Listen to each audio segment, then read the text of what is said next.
Aujourd'hui, on va parler du livre de André Comte-Sponville, L'esprit de l'athéiste, donc une introduction à une spiritualité sans Dieu.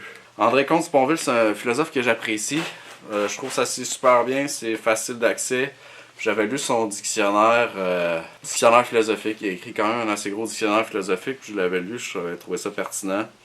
Dans le fond, il reprenait des mots de philosophie, mais il donnait un peu sa définition avec parfois un texte associé ou un contexte, une expérience. Donc en fait, il se pose la question, donc est-ce qu'on peut se passer de la religion? Dieu existe-t-il?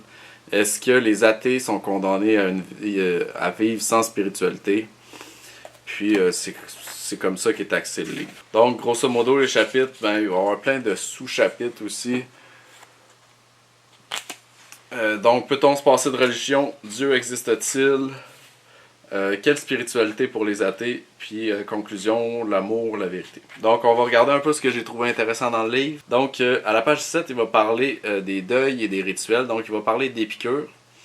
Et il va dire dans le fond que, parce que j'ai quand même lu pas mal Épicure, les stoïciens aussi beaucoup, c'est une philosophie que j'apprécie grandement. Donc c'est évidemment pour ça que j'ai ressorti cette partie de texte-là. Donc pour les épicuriens, en fait, la mort n'est rien, parce qu'elle n'est pas présente pour les vivants, puis elle ne l'est pas non plus pour les morts, puisqu'ils ne sont plus là pour la vivre. Ce qui fait en sorte que avoir peur de la mort, c'est avoir peur de rien. Page 23, on va avoir l'étymologie de la religion, donc ça vient du latin religo, d'où vient religion, puis de religare. Donc j'ai eu des cours là-dessus à l'université, c'était pas mal intéressant. J'ai eu, je me souviens plus le nom du cours, mais c'était sur tous les mythes, les rites, puis la religion. Et donc, religare, ça signifie relier. Et au final, donc, la religion, c'est ce qui relie. Donc, ça relie un peuple, ça relie une idéologie aussi, ça relie plein de choses ensemble. Page 32, il fait la distinction entre la foi et la fidélité. Donc, la foi est une croyance, et la fidélité, au sens où je prends le mot, est plutôt un attachement, un engagement ou une reconnaissance. Donc la foi porte sur un ou plusieurs dieux, la fidélité porte sur des valeurs, une histoire, une communauté. La première relève d'abord de l'imaginaire ou de la grâce, la seconde de la mémoire et de la volonté. Donc ça, je trouvais pertinent la différence entre la foi et la fidélité. Personnellement, j'ai pas de foi. J'ai pas foi en Dieu. Moi, je suis... dans le fond, je suis croyant... non, je suis catholique non pratiquant, mais en fait, je me considère comme athée. J'aimerais bien me faire apostasier un jour. Ça, dans le fond, il t'enlève de tous les registres catholiques. Mais ça a l'air que c'est vraiment compliqué. C'est même plus compliqué que de se faire enlever. Que si on est anarchiste, que de se faire enlever des bulletins de vote de tous les registres pour les votes. Fait que, en tout cas, on verra, ça n'a pas vraiment d'importance pour moi de toute façon. Page 58, il va parler de vivre le présent. Le royaume ici et maintenant, le présent, c'est où rien n'est à croire, puisque tout est à connaître, où rien n'est à espérer, puisque tout est à faire. Au final, sa position, en fait, c'est celui de, pas d'un athée croyant, mais d'un athée avec des valeurs catholiques. Dans le fond, il est attaché à la tradition catholique. Il a longtemps été croyant, mais il ne croit pas en Dieu. Donc, c'est plus à tout ce qui relie, dans le fond, des peuples ou des communautés. C'est plus aux valeurs qui s'accrochent, auxquelles il croit, mais auxquelles il reste fidèle. Ouais, ça serait plus approprié. Page 80-81, il va faire la distinction entre l'opinion, la foi, le savoir et la conviction. Donc l'opinion, c'est... Une opinion, ça a conscience d'être insuffisante aussi bien subjectivement qu'objectivement. Tandis que la foi, elle n'est suffisante que subjectivement, mais non pas objectivement. Et enfin, le savoir qui est suffisant aussi bien subjectivement qu'objectivement. Et puis, pour lui, la conviction, au fond, c'est un peu un palliatif athée de la foi.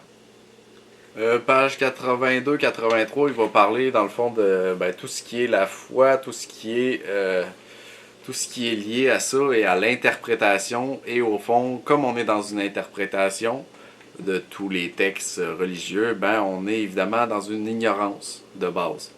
Donc la plus grande preuve, si on veut, de ça, que la foi en fait est marquée par l'ignorance, c'est toutes les disciples qui s'opposent. Donc les catholiques contre les orthodoxes, les cathars, les protestants, les chiites contre les sunnites. Combien de morts au final pour un même livre? Donc combien de massacres au nom d'un même Dieu? Donc c'est une preuve suffisante de l'ignorance où ils sont tous.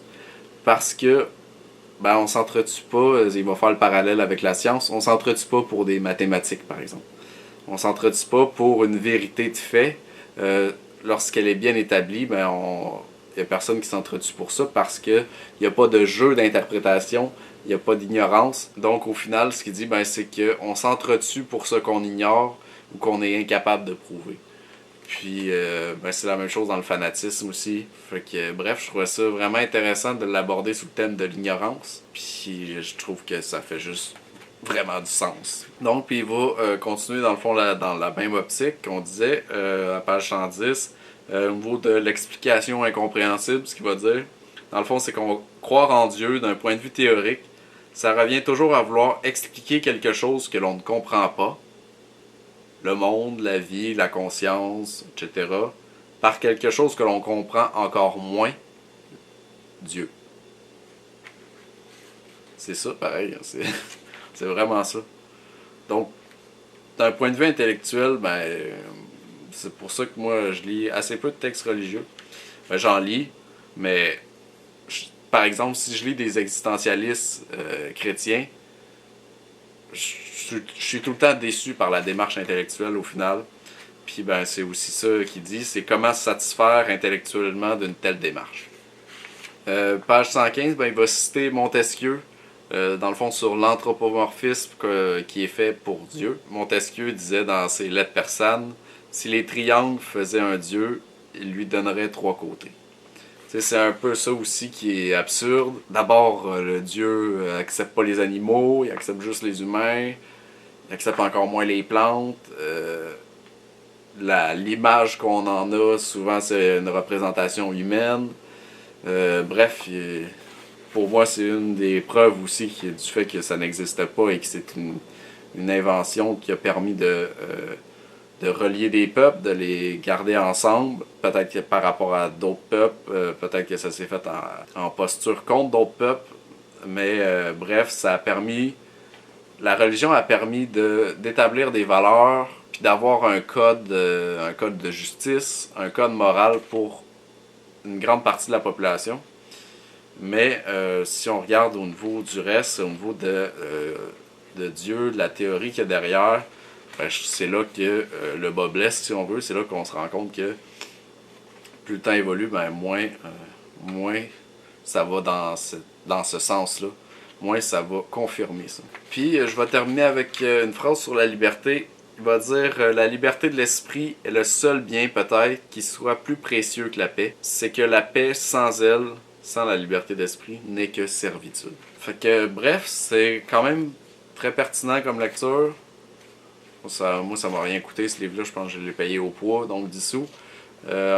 Aux éditions, le livre de poche. Puis on est sur un format de 200 quelques pages. Si vous vous intéressez à une spiritualité sans Dieu, à essayer de réfléchir un peu la religion, je pense que c'est une bonne lecture. Puis, si vous êtes religieux, ça peut l'être aussi. Moi, m'en fous, là, si vous croyez en Dieu ou pas, c'est pas mon problème. Bref, bonne lecture.